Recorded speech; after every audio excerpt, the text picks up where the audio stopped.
Comes another one. Look at this. Woo! This is a move. It's all right, book. Hey, watch it, Frank. He's going to hit you with his Bible. Oh. You're making a mistake. Harrison Ford plays a big city cop who goes to live in an Amish community, but that doesn't make him behave very peacefully in the new movie Withness. I'm Roger Ebert, film critic of the Chicago Sun-Times. And I'm Gene Siskel, film critic of the Chicago Tribune. In addition to Witness, we'll also be reviewing the latest film version of George Orwell's famous novel, 1984. Also, Diane Keaton and Mel Gibson and Mrs. Soffel, the story of a warden's wife who runs away with a convicted killer. But first, Roger begins with a movie starring two of the most popular country singers of all time.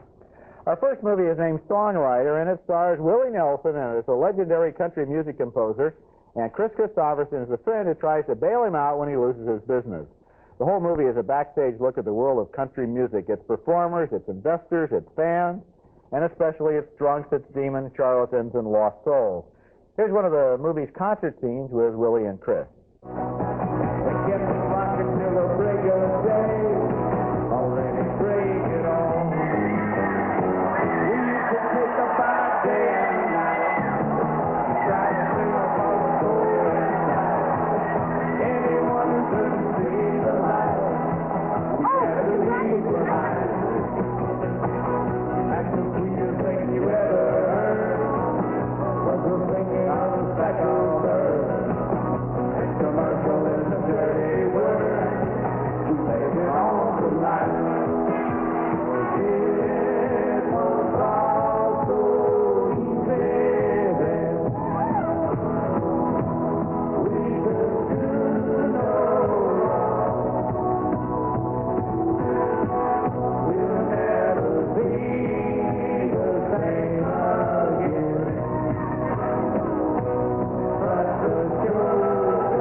I like not only the music, which is great in this film, but also the fact that there's a lot more than music in the movie. For example, those two guys that you saw in the audience who are looking on are both country music professionals who are dedicated to taking every last dime that Willie Nelson can possibly put his hands on and salting it away in their bank account.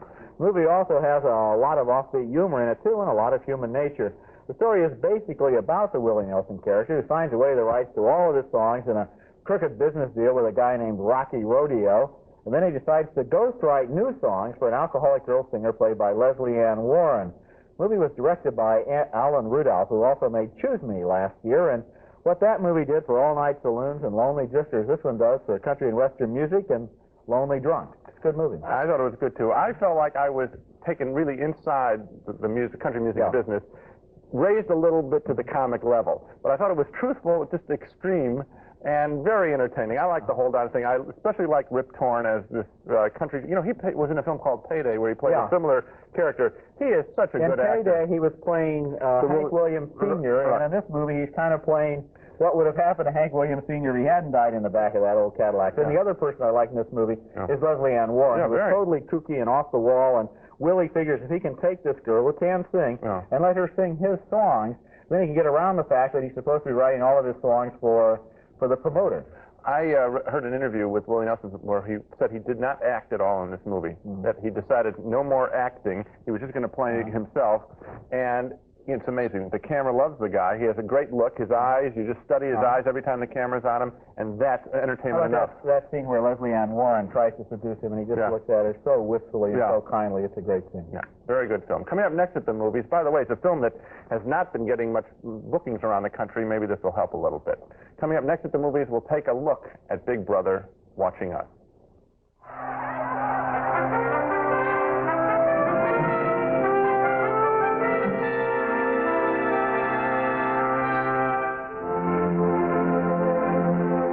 George Orwell's 1984 is one of the world's best-known novels, with its portrayal of a totalitarian state where a mysterious big brother eavesdrops on everyone, where history is rewritten, where lies replace truth, where people lose their individual identity, where having sex is a crime against the state. And in this awful world, we follow the fortunes of one Winston Smith, a timid everyman, and his battle to remain a rebel in this world, to remain an independent thinking person. Here's a scene where Winston Smith and a similarly minded female rebel joins him for a taboo personal encounter. Hello. Hello. Let me show you what I've bought.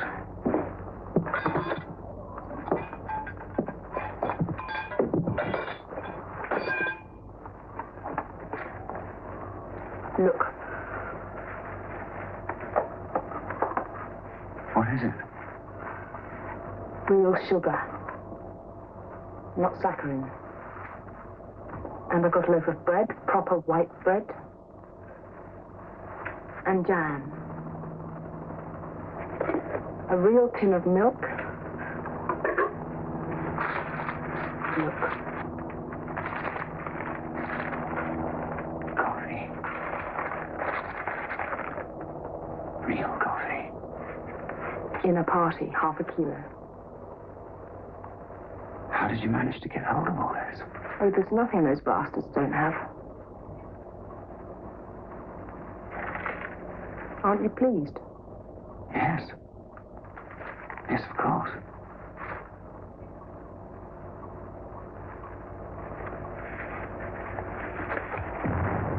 Real tea.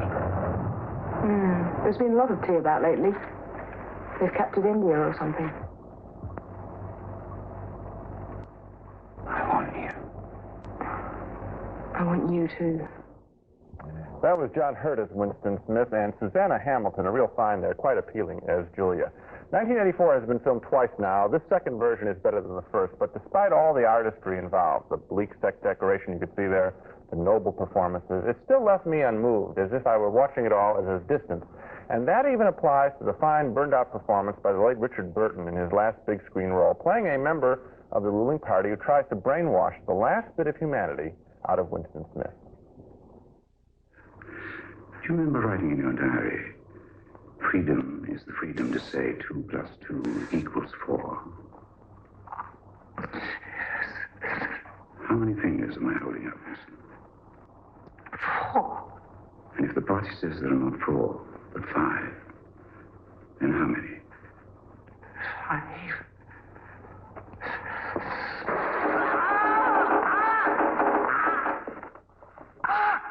No. That's no use. You're lying. Burton is very good in this picture, and that's not just because it's his last performance and it feels tragic to us. But why didn't this film work for me? Why isn't it the horrifying experience that Orwell's book is? Why is it even boring and repetitive at times? My only guess is that the film is too respectful of the book. Everyone seems to be acting as if they're associated with a classic, and there are absolutely no surprises in either the film's tone or style. It's all of a piece. The world is dark and gray, the ruling state is bad, can Winston survive, and then the movie's over. And I sat there admiring many of its individual elements, but by its whole, basically unmoved. Well, there we have a real big disagreement, because I felt it was a real good movie, and I didn't feel it was too respectful to the novel. What I felt was that they had found their own vision of 1984, and that, oddly enough, it looked a lot more like, let's say, post-war England than it would look like the 1984 of a more futuristic movie like the original 1950s version. Right. This is a movie that's made out of old junk cars, out of smashed office furniture, out of burned-out radio tubes, out of people who really make you feel that strawberry jam and that little tin of coffee are important to them, so that I did feel that this was a world of totalitarian, crushing kind of... Well, I want to tell you what happened to me. It's amazing to me. You know that famous television commercial made for Macintosh computers that ran in the Super Bowl, which is a parody of 1984. Right. I thought that 1-minute commercial contained everything that this movie contained. And as a result, as I sat there watching it, I thought, well, I know what this is all about. And I knew what this movie was all about from its first frame to its last frame. Good actors, honorable film. So what? I think you're really missing the boat on it, Gene. I think that it's a good movie, and I feel that the director, Michael Radford, has really done a great job of visualizing this material in an original way. Good performances. You liked Richard Burton. I like John Hurt. No, that's too noble for me, but at any rate, go ahead. Too noble. Okay, well, we don't want to see a movie that's too noble for us. Next at the movies, Harrison Ford fears for his life in the world of friendly persuasion. So he wasn't a Russ. He was a big guy, like me. Big guy. And exciting and scary and romantic, and it never puts one foot wrong. I really liked it. The movie begins in the Amish country of Pennsylvania when a young widow and her little boy set off on a train journey. And in the train station in Philadelphia, the little boy witnesses a murder, and Harrison Ford plays a police detective who gets assigned to cover the case. He shows the kids some mugshots, hoping he can identify the killer, but the answer to the case turns out to be a lot closer to home. Okay. That's right. Okay. Thank you for calling.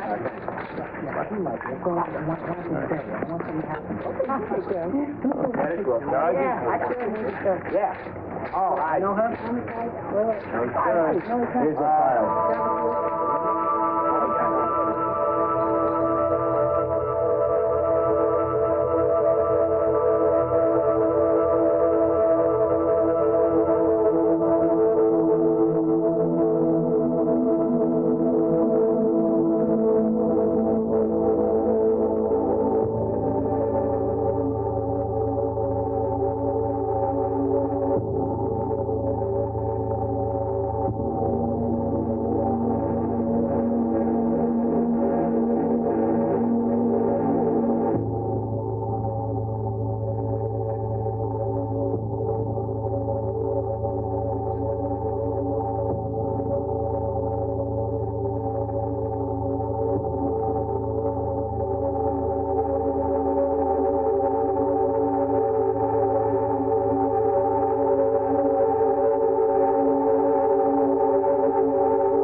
When it turns out that Ford's fellow cops may be the killers, Ford realizes that he is in danger, and so is the kid, and so is little boy's mother.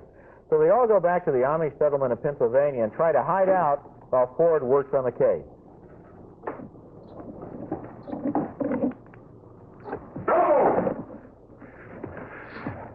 What are you doing?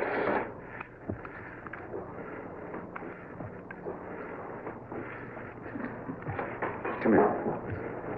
Come here, Samuel. Sit down. This is a loaded gun. This is very, very dangerous. Never, ever touch a loaded gun. Now I'm taking the bullets out. Now it's safe. Okay? Okay, Mr. Boo. Look, you call me John. I just don't want you to get hurt. I don't mean to yell at you. I just don't want you to get hurt. Look, it's all right for you to look at it now. It's unloaded. It's safe. You want to handle it. You can handle it while I'm here. But that's not right.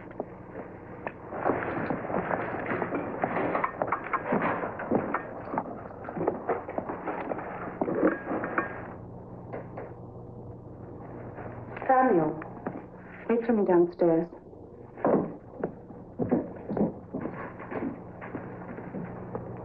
John Book, while you were in this house, I insist that you respect our ways. Right. Here, take it.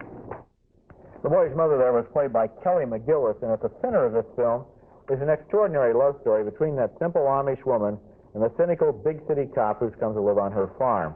Witness is really two stories in one. It starts out as a murder mystery, and it works very well as a murder mystery, but then it also turns into a touching human story about the Amish and their ways and customs and the feelings that this man and this woman develop for each other. Harrison Ford has never given a better performance in a movie, and Kelly McGillis is wonderful. She's warm and direct as the mother there. Witness is a great movie, and it was directed, by the way, by Peter Weir, the same man who made Year of Living Dangerously. He's really on a roll, I think. He sure is. I think it's a very enjoyable film, and you can tell in a good movie. I know we can tell it. I think the average person can tell it, too. When you are in a movie, and it's that scene right what we saw there before, when the kid is walking around at the police station headquarters, it's a I'm going to compliment this Peter Weir a lot. Hitchcock wouldn't have directed it any better. It's thrilling. We feel the tension. We take out the natural sound. We go to music. We're captivated. Then this awful discovery. Everyone's in jeopardy. And now the director has us. And we will go anywhere. And he takes us to two fresh places. The Amish community and then back to the city, but viewed through the Amish eyes. And it seems very violent. The city that we live in, the cities that we live in America, are incredibly violent, viewed through these peaceful eyes. A beautiful piece of filmmaking. It's a wonderful film, and so often on this program we've talked about thrillers that think that the mechanism of the thriller is enough to give you a movie. We have enough gunshots and enough action and a chase and a big explosion at the end. That's a movie. This is a thriller that deals with the situation that they get into and then makes these into people who are involved in the situation. The relationship between that man and woman, the way he fits into the community, the scene where they raise the barn, the scene where he gets to know some of the elders of the community. This is really a good movie. These are the Australian directors. They do it every time. They have a great feeling for the land. They make the land a character and the people very important rather than action. American directors are much too much interested in action and don't know how to direct the land or people as well. Well, that may be a little bit of a big attack on American directors, but I agree with another you. Peter Weir knows exactly what he's doing in this movie. Coming up next at the movies, another Australian director. The warden's wife springs a handsome prisoner, and it's based on a true story. Are you going to tell on us? Are you going to tell on us? God won't hear you. You're not in church now. This is Mrs. Soffel, based on a true story from Pittsburgh in 1901, where the wife of a warden took a liking to a convicted killer and ended up not only helping him to break out of jail, but she also ran away with him and his convict brother. Diane Keaton plays the warden's wife, Mel Gibson, the prisoner she's attracted to, and here's the scene where they first meet face to face.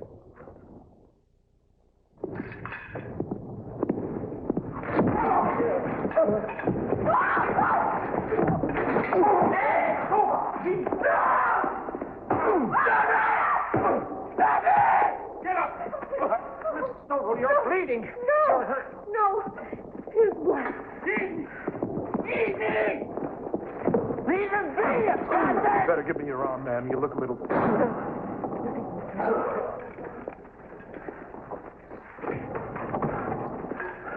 Here, break your face. God. Thank you. Mrs. Soffel. Go tell the warden we got a prisoner and he's cooling off on the bed. We've got 4 more cells down there. Never mind, Jack. A couple of hungry days will do Eddie's soul good.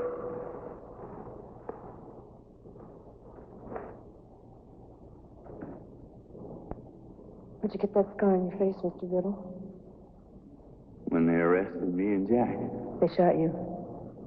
No, ma'am, I shot myself. Meant to kill myself. Don't you read the papers?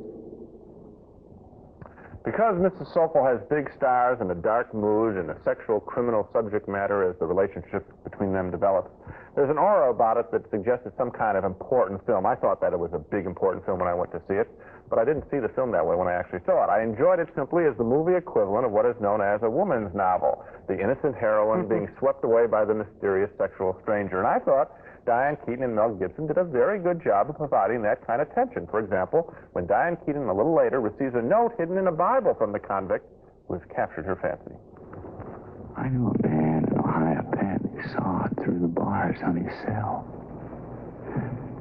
He held in place with candle wax, so no one knew. Until he flew the coop. Jack and me could do the same if we had saws. If you agree to this, hold your hand over your heart wherever you are and pledge to do it. Wherever I am, I will hear your pledge. That's a nice moment. The movie Mrs. Soffel has its problems. First of all, her husband, the warden, is a real drip, so that leaving him is less a scandal than it should be. Also, the script has one very awkward moment late in the picture where the three of them are on the run like Bonnie and Clyde, and an old man wishes them well. It doesn't really sound like that would happen. But taken simply as the film equivalent of a romance novel, I think Mrs. Soffel works quite well. Well, I didn't like the film, and I can't recommend it, but I must admit, I have to concede that you have found an ingenious defense for it, because I agree with you. It's not an important movie. It's not psychologically deep or convincing. So it's nothing about the way of the world like Bonnie and Clyde. No, it doesn't. But if you do approach it as a woman's novel, in other words, this woman goes in and here's the handsome prisoner, and he overpowers her and throws through the cell and takes her off and makes love to her and so forth, then, on that level, it fails. Thank you. I appreciate I don't think it works like that either, but it's the only way in which I think the movie does really have any achievement at all. It seemed to me it was kind of an anemic Bonnie and Clyde on the road. Yes, it's not as powerful as that film. It isn't as rich about the country. No. But no, I tell you, you know what? I think there's a little bit of chauvinism going on in this picture. Mm-hmm. If it were simply reversed, if the man were the prisoner, well, no, if the woman were the prisoner and it was the man that she was attracted to, then I think everyone would say, oh, sure, I understand this. You know, he's turned on. Or... I don't think any chauvinism at all is involved. What I didn't like was the fact that there was no real chemistry between the two people. I didn't believe Diane Keaton and Mel Gibson. I didn't believe there was any magnetism there. No, that I really felt. Really? I felt she showed that she was really turned on. Okay, well, let's take another look at the movies we reviewed this week. We both voted thumbs up on Songwriter, the endearing and offbeat country music movie starring Willie Nelson and Chris Christopherson. A split decision, though, on 1984. I thought it was an effective vision of George Orwell's totalitarian society. Gene thought the movie was too respectful.